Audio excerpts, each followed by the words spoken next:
Good morning, good afternoon, and good evening, wherever you are. Thank you for joining. At CIQ, we're focused on powering the next generation of software infrastructure, leveraging the capabilities of cloud, hyperscale, and HPC. From research to the enterprise, our customers rely on us for the ultimate Rocky Linux, Werewolf, and Apptainer support escalation. We provide deep development capabilities and solutions, all delivered in the collaborative spirit of open source.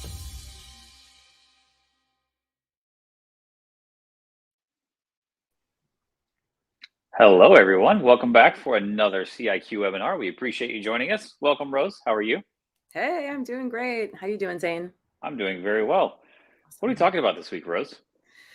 We are talking about something that is top of mind for a lot of people. This topic comes up a lot, and it's about security, specifically how we can secure your infrastructure using Rocky Linux and CVE tools.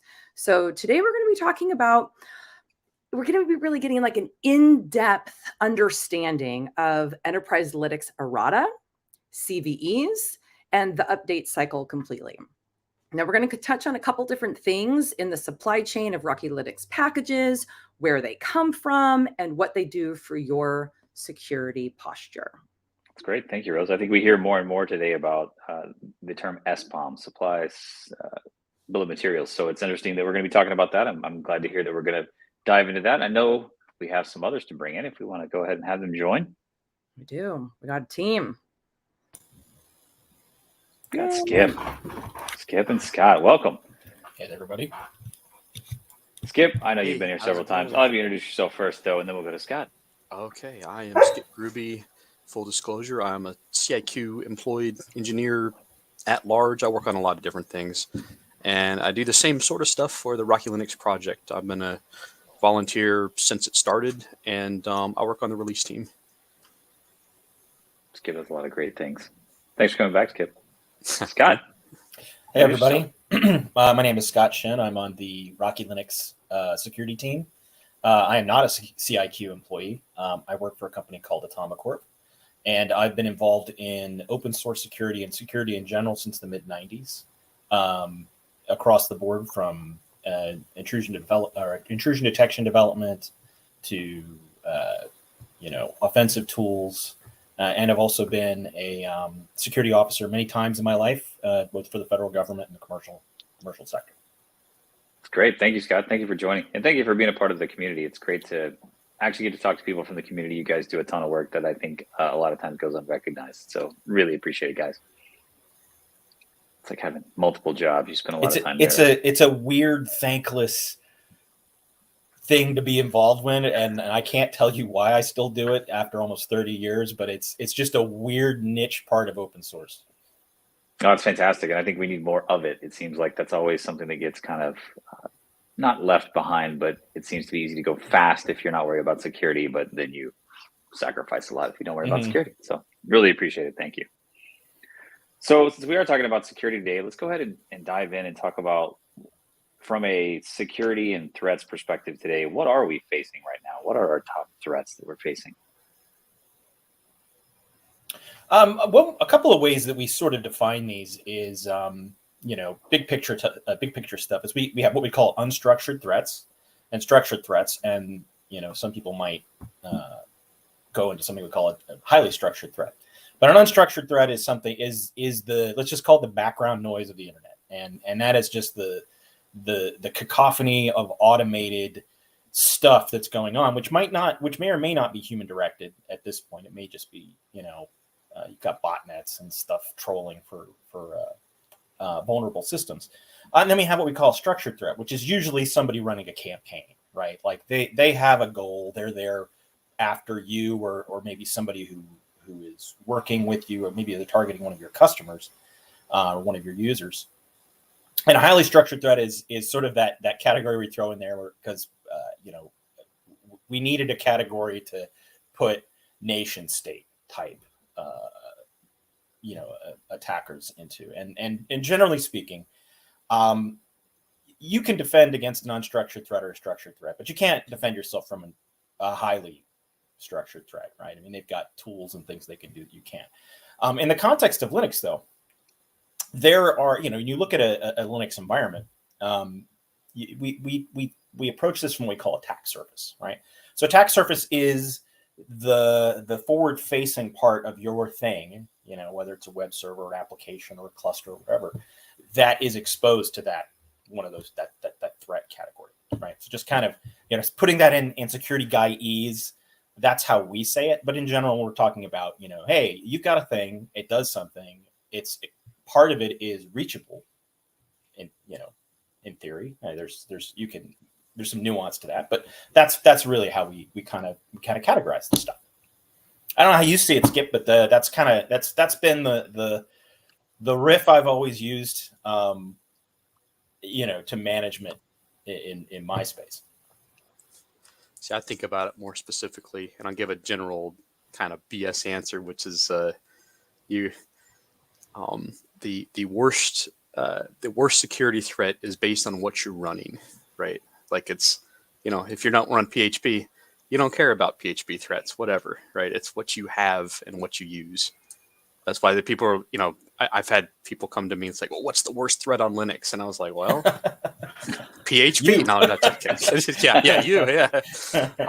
But again, like Linux, when you say Linux, you know, you're talking about Rocky Linux. Well, there's 3,000 packages in Rocky Linux. Yeah. And no one has all of them installed, right? So what are you using? Are you a Java shop? Do you God help you, but do you use Golang? You know, maybe Golang has like it's all relevant to what you're doing, right? And what you have exposed. So that's the I guess that's drilling down further than structured and unstructured is very that's the broad category. It speaks to the all the things you can do, right? I mean, I'm using a Linux. I'm a desktop user, Linux desktop user. Certainly use it for all my servers, right? So there are going to be certain threats that are going to target me as a desktop user that are relevant. And you're right. I mean, depending on how you have the box set up, you know, you may have a ton of stuff on there that you're using or not using, but all of that is attack surface, right? Depending on how you know what, right? If I'm not running, if I'm running web browser, right, exactly, right. So you know, there are a lot of things you can do on a Rocky box or a Fedora box or whatever you're using. And it really kind of comes down to that attack surface, right? Like what is the part that something can communicate with, whether it's, you know, we're probably largely going to talk about this in the context of internet usage, but I mean, you've got other things too, peripherals, you know, USBs and things like that are a threat vector. I think practically speaking, I mean, there's no way, and I've been doing this for almost 30 years, or actually maybe I have been doing it 30 years, I can't tell anymore. To know the entire breadth of the security space. There's just too much to know these days, right? Whether we're talking about forensics or encryption or, you know, attack or defense or whatever. But at least from the operating system level, this is what is powerful about a platform like an RPM-based platform like Rocky, is that there is structure to the way it's designed, right? We have a package inventory. We can tell you how two pieces work with one another. And we have and I think we're probably going to get to this pretty soon, but we Rocky Linux, we track threats, right? We track threats down to the package level. We categorize them. We have a lexicon that we use to describe it that is commonly known. It's called CVE. And you can query them. Right? And you can look them up. So we do cross-reference that. Now, this is if you think about an operating system like a Rocket, you've got two primary ways of attacking that thing or having a problem. You have launch problems, right? Good rocket, bad launch, blew up, right? No bad on SpaceX. They actually did an awesome job today. The rocket, they were testing the booster and it worked fine. Then you have design problems. It was a bad rocket. The launch was fine, but the rocket was bad, right? So if you thought to apply that to an operating system, you have vulnerabilities that are in the software, right? That's just going to happen. And then you have vulnerabilities caused by the way you use or implemented the software, right? So that's just sort of two buckets, two easy buckets to kind of think about. They can be in both, and that's really terrible. But we're talking about the way that we classify vulnerabilities behind the scenes, something like CVE. We have the ability to go in and say, and this is part of its standard. This is an issue that is in a piece of software caused by the way that it's implemented. And you'll see this in our Errata. We'll say, okay, this vulnerability exists in this particular piece of software if it was configured this way, right? We do split that hair, right? Because it's important to understand that there are times you can have something that has a vulnerability in it, but it's not built the way we built it is. It makes it not an issue. The way that we configure it makes it not an issue. And conversely, we try to capture when we can where that could create the vulnerability, right? And you'll see that in the Errata. I'm probably skipping ahead of what we're talking about with the Errata stuff, but this is right around to it actually. Yeah, this is a pretty key part of when we talk about vulnerability management and living with this, is that you can have a vulnerability, but you can mitigate it. What we call compensating control. You can mitigate it just by the way you use it, right, or the way you run it. Certain types of vulnerabilities, and there's a higher level above what we call a CVE. So CVE is think of it like an index in the back of a book, right? It's kind of categorizing these things across. There's an infinite number of CVEs. There will never be an end to CVEs. But we have a thing above this called a CWE. So CWE is a common weakness, right? And there's only about 900 of those. And those are that's how we categorized, sort of how a vulnerability works, or what makes something to be a vulnerability. So CWE is something like SQL injection, right? SQL is scripted query language used in database servers. If you're running a web application, an SQL attack basically is a way of tricking the web application to parsing what you send it as raw SQL statements, so you can make the database do stuff that you don't want it to do. That's a single CWE. You can approach security in a way where you target the CWE, and that, in effect, you make the CWE go away. So if you think about a CVE, that's a Victor CVE. This probably doesn't come across very well as software, which it is, and that software has dependencies. And if you get rid of the dependency that vulnerability depends on, it doesn't matter if it's vulnerable, right? It's not exploitable, right? We've addressed a different problem, and there are places that has been done in the Linux kernel or in programming language that will eliminate a particular vector. That is a more modern approach to creating an overarching security strategy. We attack the CWE if we can. Sometimes you can't. A lot of times you can. But if you can address the CWE, you can eliminate. I mean, you can have vulnerable software, but it's not exploitable, right? It's not going to be as exploitable as it would normally. All of this falls under an organization called NIST, NIST.gov.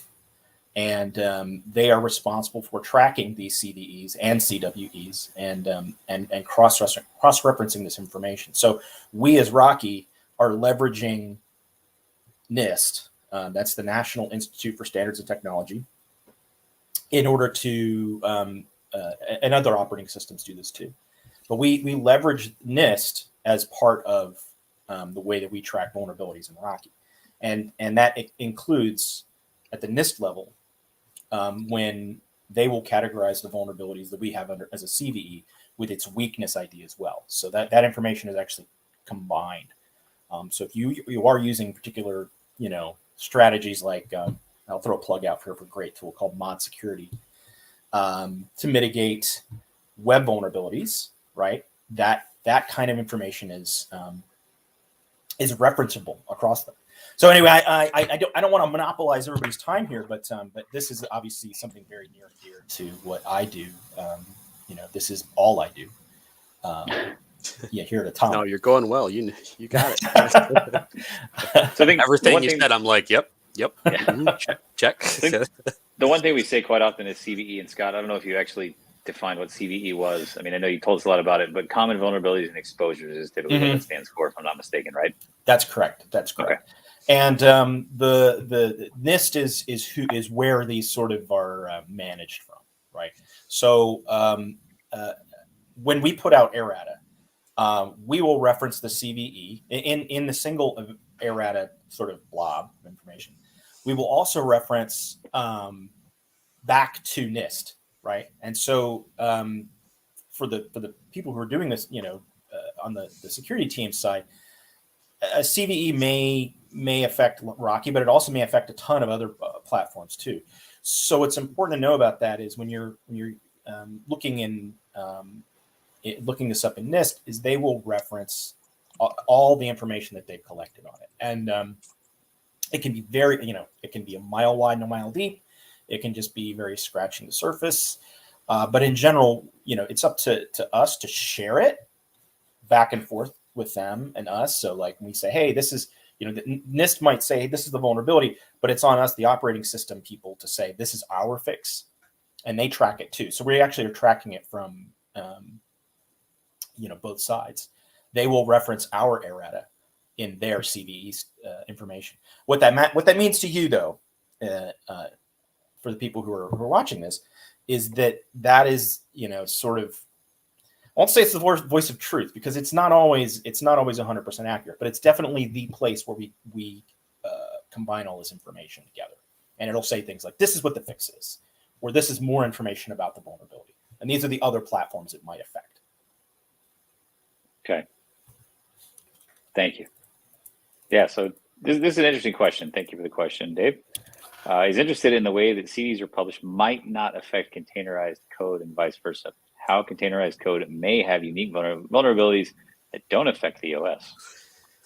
I have kind of. So let's, I will say it can't be containers all the way down, right? So your containerized application is running on top of something, right? Mm-hmm. Even if, let's say I've got my Rocky Linux laptop, right? And I fire up Docker container, yes. And the Docker environment, let's say I run my app, and maybe my app is launching from a Debian container, right? The CVEs in user space for Debian will be relevant in addition to the CVEs for my Rocky system, to the application that you're running, right? So I'm not sure where I was trying to go with this, but you're increasing the attack surface, right? Yes. You're giving it more opportunities in that space. And yes, I can see, I see containerized code may have unique vulnerabilities that don't affect the OS. That's kind of true, but in security, and I don't know about you, Scott, but I always think of it as additive, right? Now we have these Rocky vulnerabilities for the base system, plus whatever container platform I'm running on, right? Like they're increasing. I don't disregard the base system just because I happen to be in Debian or whatever for my container app. And then there's the app itself, of course, sanitize your inputs, right? And if you think of it, so when we are running a campaign to attack something, we may not be trying to get, root or something like that. These are white hats, by the way. They're right. not actually running. It's okay. It's cool. He's above board. the end goal, of course, is to, it could be anything, right? But I mean, let's just say in general, I'm just trying to get to the data. The fact that it's in a container, it gives you some. It's going to give you some different options to sequester that data potentially. Yeah, but it doesn't necessarily make it better or worse. To be honest, it's just different. I think where containers actually really the strength of container is that you're increasing your velocity to address a particular issue, right? You've got a very streamlined way of building and distributing application. The downside, though, new version. Yeah, your software developers are now your infrastructure developers, right? So, okay, so do you want that? Is that good? Trade-offs for everything. Maybe it is. Maybe it's not. Okay, guys. So thank you for this background and helping me understand it more. But I think probably what is on my mind and probably your mind and lots of people's mind is how do you then mitigate it, right? How do you mitigate the threat?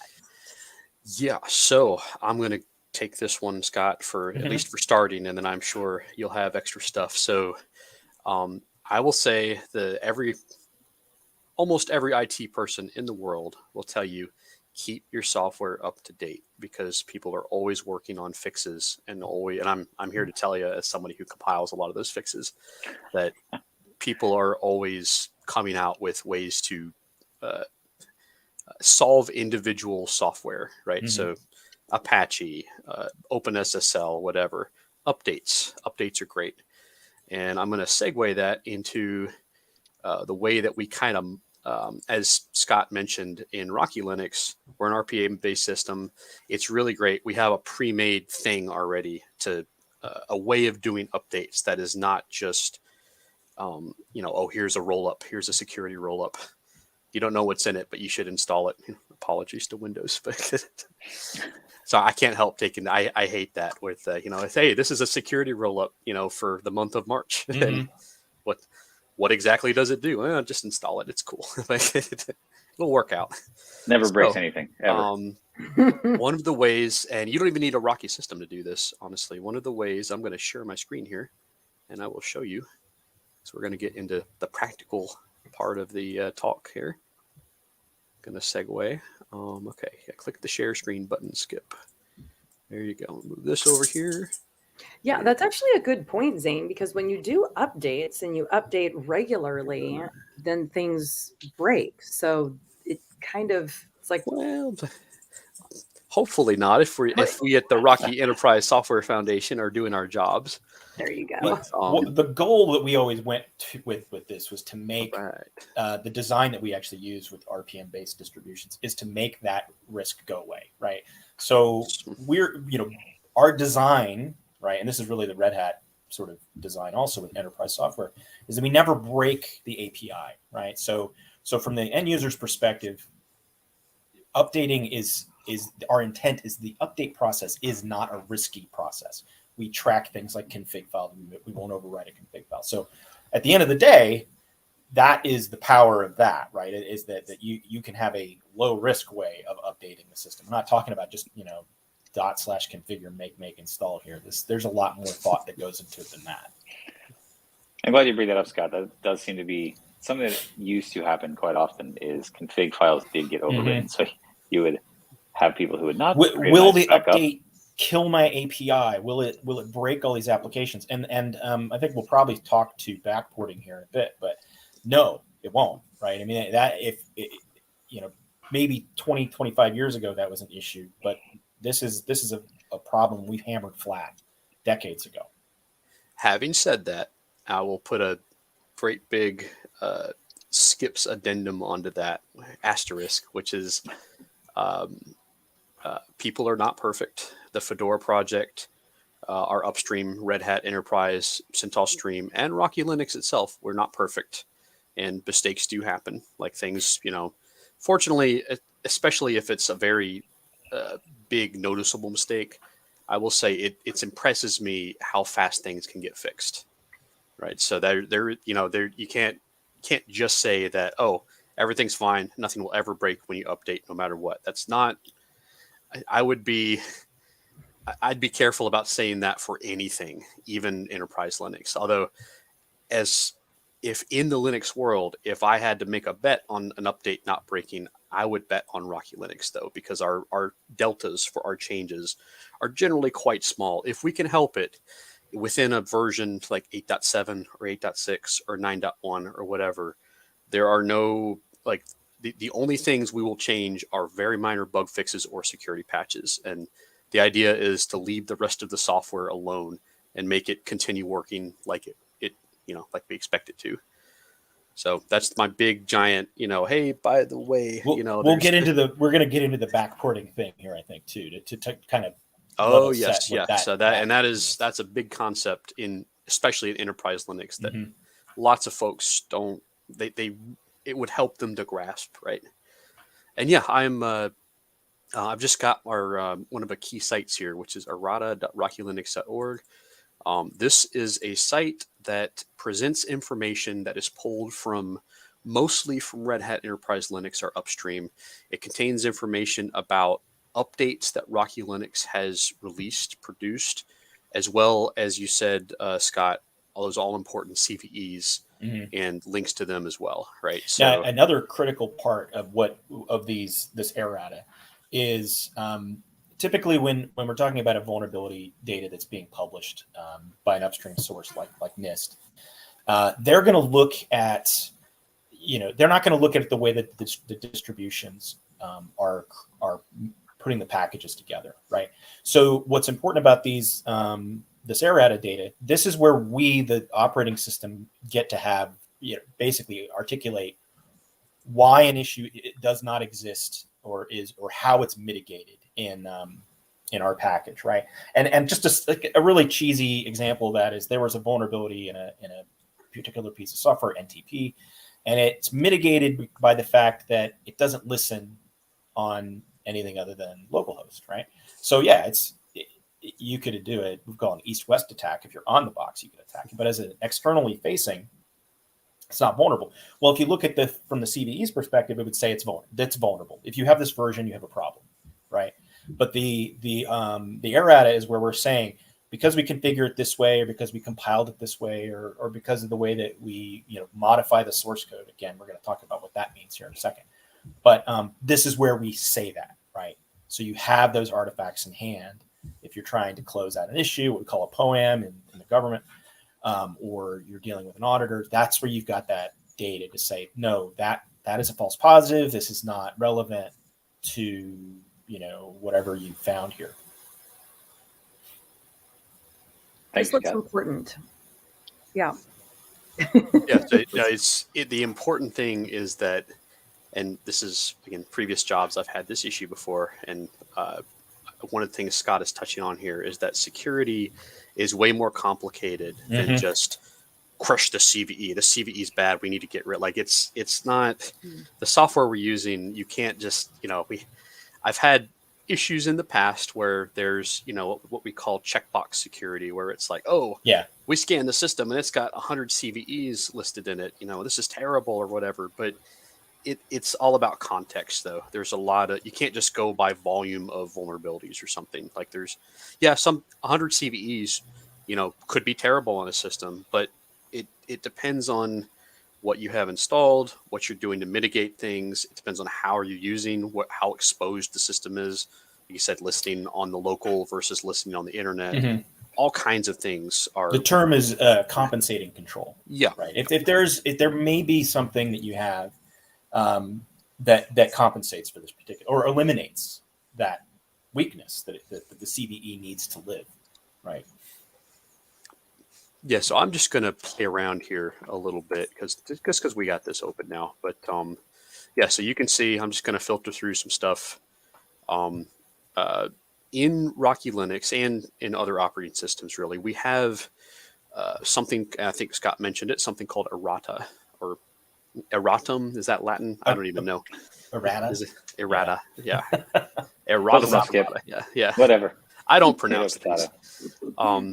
And they are basically an update in the Linux world. It generally means an update of a single package. So in this case, I have GNU TLS, which is a security library that used in a lot of things. A lot of things depend on this. And it looks like, in Rocky 8, there was a security bug fix release. And we can kind of click on this and drill down into it. And we see here RLSA, Rocky Linux Security Advisory. It's given a year, 2023, and a number. These just go up in order. And it's down here, you'll notice, like Scott was talking about, this is the CVE, that all-important common vulnerability that is being tracked for this package. And this is... we updated it, and let's just head over to MITRE here. You can look at all of the cool information. This, you can see here, this affects everybody running this package. Debian, there's NetApp, Fedora, like these are all of the distributions like Rocky Linux that have packaged this are affected by this. And I mean, heck, if you built this thing for Windows, you would also be affected by this. It's not just an OS specific type thing. But this errata here is specific to OS, right? So we track it like this. And again, this is all, most of this is pulled from our upstream Red Hat information. And we have links to their Bugzilla here, kind of a hat tip to them. They do a great job. And yeah, and this errata has told us that, hey, we fixed it. Install this version. You can see there's the different architectures and so forth here. But and what's even cooler is that if you're not inclined to use this site, you don't have to. You have your Rocky Linux system here. This is just an 8.7 system sitting on my desktop, little VM. We can give it, I cheated already. I already gave it a update info GNU TLS. And let's see what we got here. Aha. And let's just check it real quick. 1569, and we'll go back here. 1569, awesome. And it's important to remember that you guys call it errata? I always call it errata, but what the errata is well, okay. Now you're just messing with me. The errata and the CVEs, there's a one-to-many relationship there, where a piece of errata is an update of a single package, right? And this, an update of a source package could affect multiple binary packages. We updated the source code for Rocky 8. That's an errata. There's errata. There's another one for Rocky 9. So say Neil's correct. He's saying errata. Yeah, thank you. I knew it. Erratum is the. It is. And all those years of education. I'm wondering if you just updated the site at the same time. You know what I mean? I just saw it say erratum. Good call, Scott. Yeah, but you see, they'll be different for each operating system, because Rocky Linux 8 and 9 are quite different operating systems. They're, they have the same name, but there's several years of development between them, as we keep telling people. Both supported with updates, as you can see. But yeah, so they're definitely we have, even though each of them, in fact, we'll pull up these recent updates. Here's the Rocky 8 one. Here's the Rocky 9 one. You'll see they fixed the same CVE here. And we'll have ones. In fact, I know of one that, give you an example of a one-to-many. Firefox, I'm looking at you. Running it right now, actually. Let's check just a random I'm pretty one. sure Scott said earlier, internet facing. Mm-hmm. Yep. And we get all kinds of love for Firefox. It's our most fun updated one of our most fun updated packages ever. It's great. Web browsers are just really complicated OSs these days, right? That's the mantra.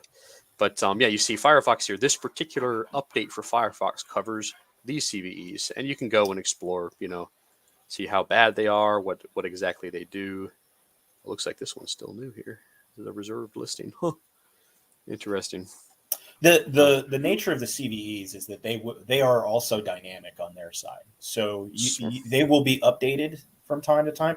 They will also be expired. Generally, they're going to be expired because the security research on the or whomever posted this on the other side, whoever came up with it, may have asked to have it retracted, right? Like so there are, in as much as a CVE is a dictionary or an index of security information, it is dynamic, and it will change, and sometimes they'll go away, right? Somebody will say, put it this way: anybody can submit a CVE, right? They may be in a state where they're early, right, or they're not fully understood, and then other times, there's people who will do who will vet those CVEs and say, no, indeed, this is not a vulnerability. So just because they're out there doesn't always mean, they're not all at the same level of maturity. There is I'm sure this will be good conversation for maybe another session, but there is a framework that does talk about maturity of the CVEs and the exploit and things like that. And that's called CVSS. That's Charlie Victor Sierra. And that's a numerical score. And it does get into things like, does the exploit for this exist? Is it easy to use? Is it over the network? Is it over local? So just something to bear in mind with the CVE, just because a tool says you have it, it's not always, you can't always trust the tool.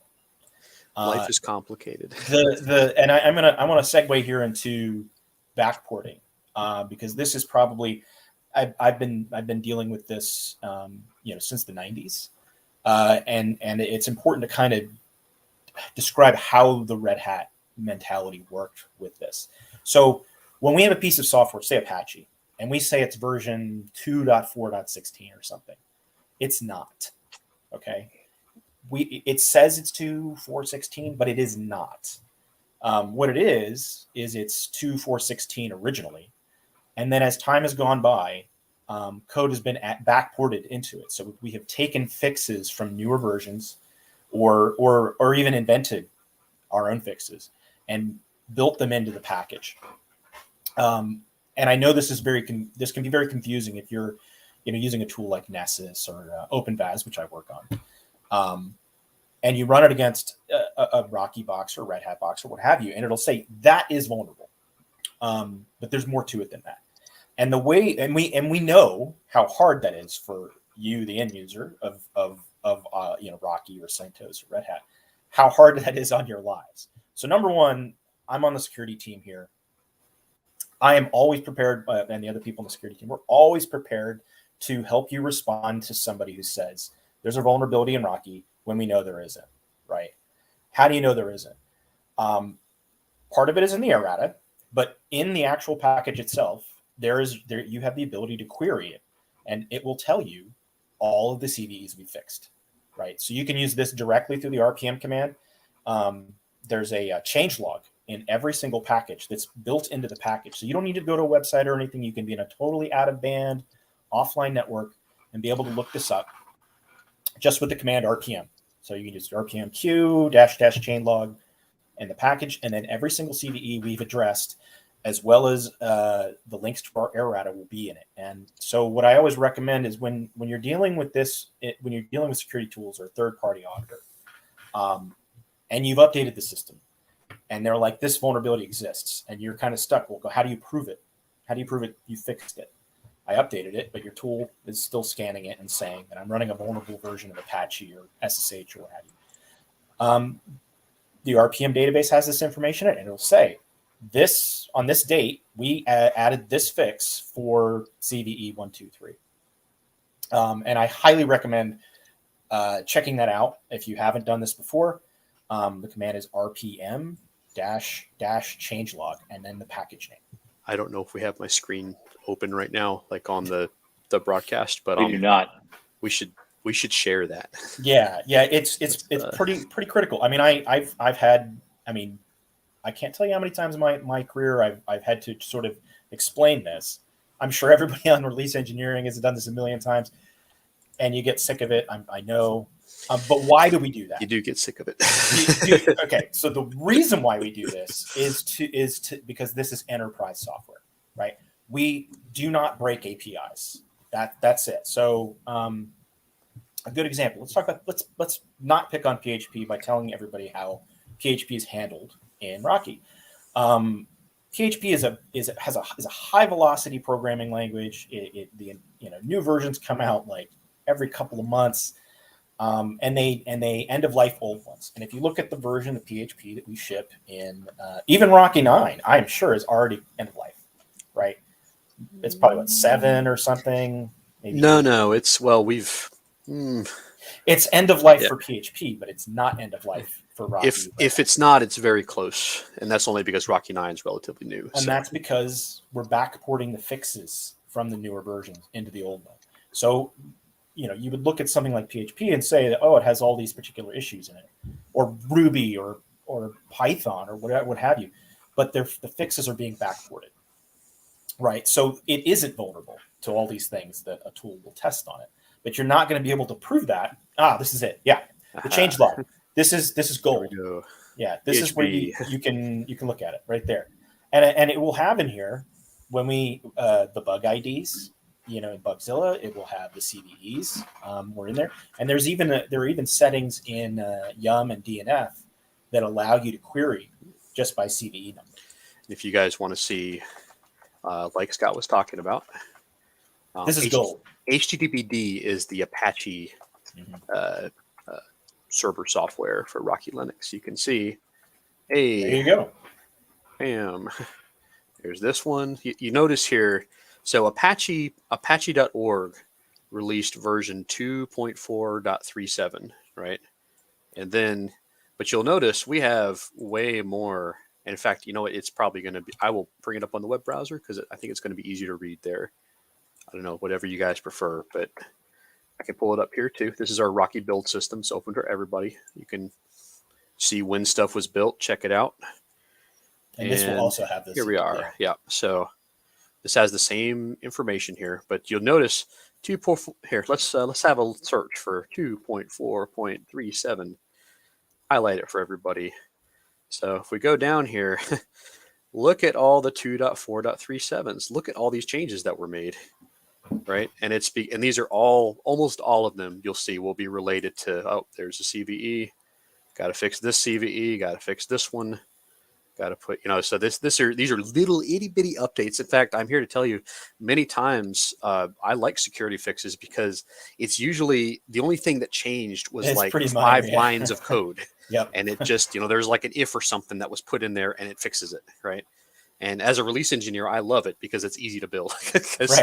Because there's no new wacky requirements. I maintained a PHP branch for a few years, a legacy PHP branch, and it's the same thing. It's not like a kernel patch where it's like 3 megabytes inside. Yeah. It's honestly like 2 or 3 lines. Like somebody noticed something, and it turns out that if we just add an if statement here, it fixes it. It's cool. So something you're highlighting here, you've got the version number highlighted, right? So an RPM actually comes in 2 pieces, right? The version number, which is the version that comes from what we call upstream.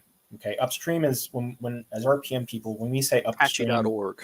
we mean Apache.org or OpenSSL or OSEC.net. That's me, by the way. They control that version number. But that second piece, that -45, -44, that's us. Okay, Release. That's our version of the software. It means they've made 44 updates, 45 updates, whatever, to the RPM since it started. We always start at 1. Tons of credit, by the way. You can't go without listing Red Hat, CentOS Stream, and Fedora as the Rocky Linux upstreams. And then they do upstream, a lot of this, and then their upstream would be Apache, I guess. At that point, I don't want to drive everybody nuts with. There's there's a whole chain here field after this. What matters though, for at least for the sake of tracking changes to the software itself, not the builder, not the packager, not us, but the actual software, is that second field there where we're saying that's the second version number, so to speak. It's what we call the release field. So the first field is version, the second field is release. And on the security team, somebody says, "Hey, I'm running version 2.4 blah blah of whatever." We'll if you don't mention the release field to us also, or we'll ask you to, so we can help you identify. You'll see here. Sorry, I'm going to just gonna pop this open real quick and show. Yes. So this is an important concept where you'll notice here. So that here is Apache 2. I don't know if you guys can read that. I can't really make that bigger, unfortunately. 2.4.37. Like I said, this is the file here that contains the Apache source code. It was brought in from. You can go to apache.org. You can download it right now. Same file, guaranteed. And you'll notice here that look at all these .patch files, and a lot of them just have CVE numbers listed here. Not all of them, but lots of them. And this is what happens. And we'll just pull up a random one here. I'll show you some. We'll do some code. Yeah. But you'll see this is this is actually kind of a, semi-large one, but this little green section here, this is all that was changed, right? They did this, and this fixes whatever this CVE was, right? Oh, and this other green section here. But we don't change the version number, right? Yeah. So again, we did not. So the scanning tools can kind of come in 2 flavors here.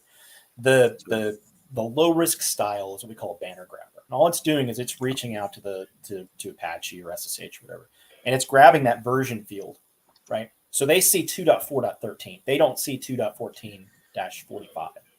So the tool itself, and there's the tool is limited by what it can gather, right? there are more aggressive tools that actually run the vulnerability. But generally speaking, a Nessus, an OpenVAS, Rapid7, what have you, they're just going to do banner grabs because it's not disruptive, or it's less disruptive to what you're testing. So it's going to report that this is vulnerable, right? Even if it's fully patched. And unless, you didn't know about this, you'd be sitting there going, oh, geez, I got to go download the source code from Apache and rebuild it. Well, how come the operating system people didn't do that? And the reason is, well, they did. It's just not as clear. Yeah. It's unfortunate that a lot of scanners are not down with, and to be fair, this is a concept.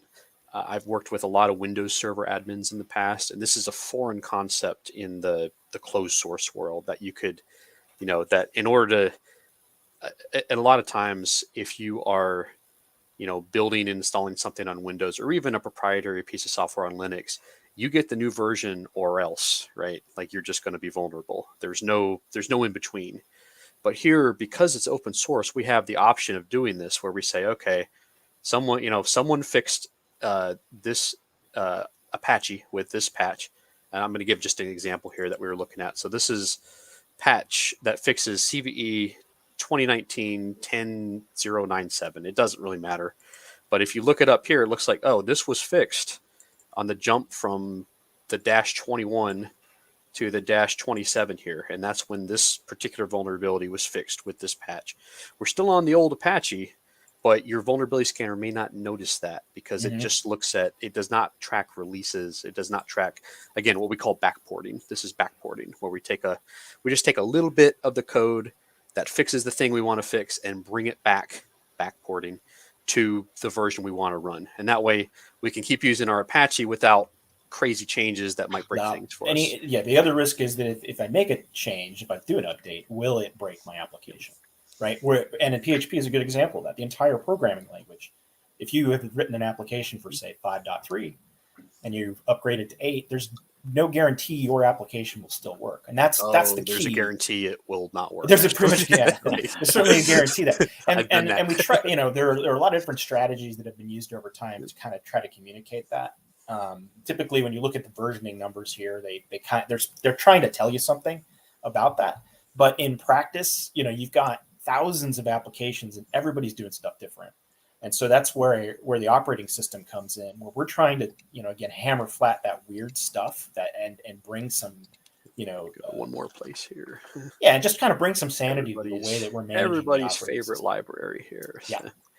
So yeah, and this is a common thing that when people don't understand, like if they say, "Oh my God, OpenSSL 1.1.1K," right? Right. Oh Jesus. Oh gosh, it's so old. It's and our thing is screaming at us. Our security people are screaming at us to update. And you have to understand that there have been a lot of fixes to OpenSSL here that have been carefully. I think it wasn't funny, but it was educational. We had someone in the community forums who had their Rocky 8 system here. Rocky 8. You have to understand lots of things in Rocky 8 depend on this OpenSSL, this particular version, this 1.1.1 thing. And he was very determined that he was going to run OpenSSL 3.0, which is that's in Rocky 9. It's not in Rocky 8, and that's the version that Rocky 9 is based on. And the problem is OpenSSL 3 and OpenSSL 1.1.1 here are very different. Very different APIs. They do not work properly. So if you have a program that's built for 1 and you launch it against 3, it's not going to be great. You're not going to have a good time. And he actually, to his credit, I was surprised. I was impressed. It's just a kind of a euphemism here, but he did it. He actually took the OpenSSL 3 and literally copied it into his libraries folder. And then he said, now I can't run Yum or DNF. Right. And it's like, well, yeah, that would be why. And I think it was educational. We had to explain this, that, hey, I know that your thing is screaming at you, but this is actually cool. This is all right. We have addressed the OpenSSL vulnerabilities with this version. It's okay to run. We just keep updating, keep your system up to date, obviously, because new stuff will come out. But yeah, please do not try changing your OpenSSL radically. Your system will break, I promise. It'll be terrible. you'll have to reinstall. So Jonathan asks a good question here, Skip and Scott. It says, how are backports handled when an upstream security fix depends on significant other changes not present in the previous version? Very good question. This generally, this does not happen often, thank God, because otherwise it would make backporting way more complicated than it is.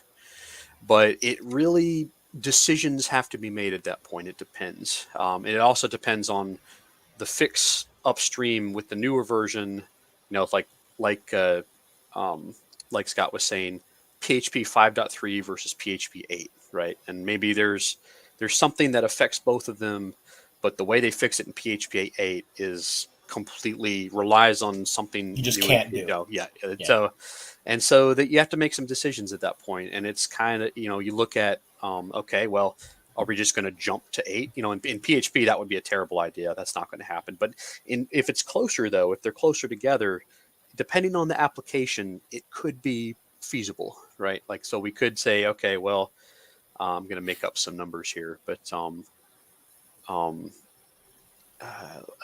TLS is on version 2.34, and this would bring us to 2.36, right? And it might be okay. We'll see. It really depends on, and actually, the more I think about it, the more stuff that's linked against GNU TLS, that's probably not going to happen either. There are some places that are. It really gets down to where's the risk. Yeah. Right. Yeah. So if it's something like OpenSSL where everything is linked glibc or the kernel, then that's not going to work, because then you have to, if you majorly update this package, as our person in the forums found out, shout out to him, you have to recompile everything against the new version. They're all dynamically linked. So, but if it's something like Firefox, absolutely, right? Nothing depends on Firefox. It's an end user application. Jump to the version that will get you secure, right? So it really, I wish I had like a solid answer for that, but the answer is it depends. The action you take, and many times you do, it comes down to, okay, well, we got to develop a fix for the old version. I will say that if you take the kernel as an example, and nowadays they don't break out every single patch in the kernel anymore, but they used to. I was maintaining, I can tell you back when that was still done, even like say 2.6 kernels, you were looking at about 1,400 patches. And where I'm going with this is that there is, believe me, if there's a way to do it, we will do it. And the kernel is a good example of that. I mean, there's you're talking about millions of lines of code in those. But if it's like an architectural level thing, I mean, the worst case scenario is it doesn't happen often. They'll just say this package can no longer be maintained, and we're going to remove it from the platform. I can't think of anything recent, at least in the operating system side. Certainly in third-party repos like EPEL, things like Ming and whatnot have just been retired. They're can't be done. Yep. Yeah, it has happened. It's not common though. And in this case, at least with Rocky, there's a great big hug of Rocky, Fedora, and Red Hat around this, right? So this isn't like a small. It's not a small team by any stretch. There's a lot of eyeballs on this. Yeah, sorry, we don't have a lot. And again, like I say, a lot of these, they don't have exact answers because security is complicated, and it depends on the context, right? OpenSSL, not going to work, but something like Firefox, yeah, we could bump it. Or even the kernel. I mean, you can upgrade the kernel. There are kernel projects in general. When you're talking about an operating system, we're looking at the whole, like as a whole, right? We look at those interdependencies between something like OpenSSL and GNU TLS or glibc, and how it affects everything else, right, in the environment. So we aren't just again make install. We're not doing that. There's a lot more thought that goes into it behind the scenes than that. Oh, I have a terrible story about that. So long time ago, I was tasked with upgrading this system that had been implemented. It was, oh my gosh, it was a kludge, but it made sense, I'm sure, at the time. But this had to be like 10 years ago, and it was a mailman server. Everybody knows mail. Well, not everyone knows mailman, but this is mail list server software. And send stuff to emails to many people. And part of the project, which again had been, even by the time I was there, had been implemented like years before me, right? Part of the project was building this monitoring system and UI around Mailman to track statistics and some other stuff. It's really not important right now. The important thing is that I discovered this. The development team was long gone. They had been, reassigned or moved on long ago. And it was like, Skip, this is killing us security wise. We have to check it out. And I looked at it, and I've looked at the notes and things that the people that develop it had left. And this young lady, I assume she was young at the time because she made this mistake, was like, she said, quote, "We always use the latest tarball from mailman.org or from mailman.gnu.org because we want the latest solid security version of Mailman." And at the time I looked at this, the date stamp on that version of Mailman was, I think, 6 years out of date. And that is because, again, if the decision had been made to go with the Mailman package, which was available at the time, at that moment you would have gotten a slightly older one than what you could get fresh off the presses from GNU.org or wherever the Mailman archives are. However, because the system was enrolled in our IT system, and it was continuously receiving yum update, RPM update, and it would have gotten these updates and been fine. And some of the other system would not have been fine because they did some other things. But in this particular case, it just stuck with me because I was like, yeah, it's going to be updated as long as you're willing to download it and manually compile it and install it. And, but you've been gone 6 years, right? You're eating the risk. So there's really, you have to think about those that come after you. You're not going to last forever wherever you are, right? Mm-hmm.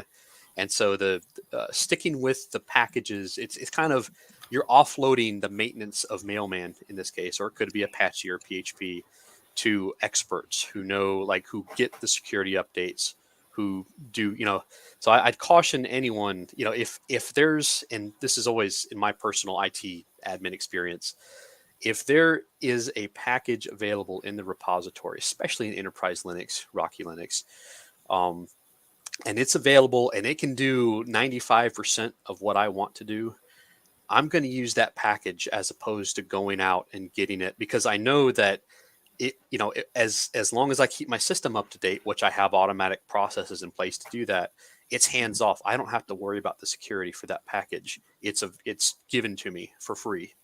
So that's we're taking the risk. Right? Yeah, effectively, yeah. I'll say this: if you are the kind of person that is wants to put in the hours to maintain a package, come join us on the Rocky Linux project, because we absolutely want you weirdo.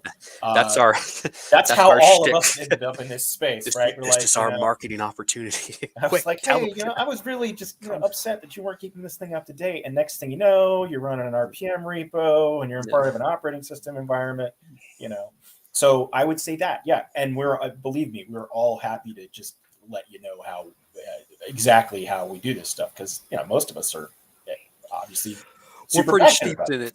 Pretty steep in it at this point, I would say. Yeah, there's no going back now. No. Well, we really appreciate it, guys. I think we could probably go on for a lot longer. I know we're close up on time. Scott, Skip, thank you very much for working in the community and doing what you do. I know it can seem like a thankless job, but know that we thank you very much. It's fantastic. It's great to meet you, Scott. Nice to talk to you. Thanks for coming. We will certainly have you back. I think there's a lot more to talk about when it comes to security. We didn't even get to the actual tools part of our conversation. Yeah, so, we have some fun stuff to talk about coming up in Rocky that's pretty big. I'll throw a shout out to CIQ for this, but we are in the process of getting the Rocky Linux cryptographic system certified by to the standard called FIPS 140-3, which is a very, very big deal. Certainly, I think I'd love to talk more about it, but I know we're running out of time. Absolutely. We will certainly have you back soon to discuss that, Scott. So I will let Rose close this out. We're done. That's awesome. Thank you, guys. Have a wonderful, wonderful day. And make sure to subscribe, to share this with your friends, download it, go back. take all the info that Skip gave you, go to the Errata at rockylinux.org and make sure that everything is all good. all right, free, you guys are all amazing. public. Awesome. We'll talk to you later. See you next week.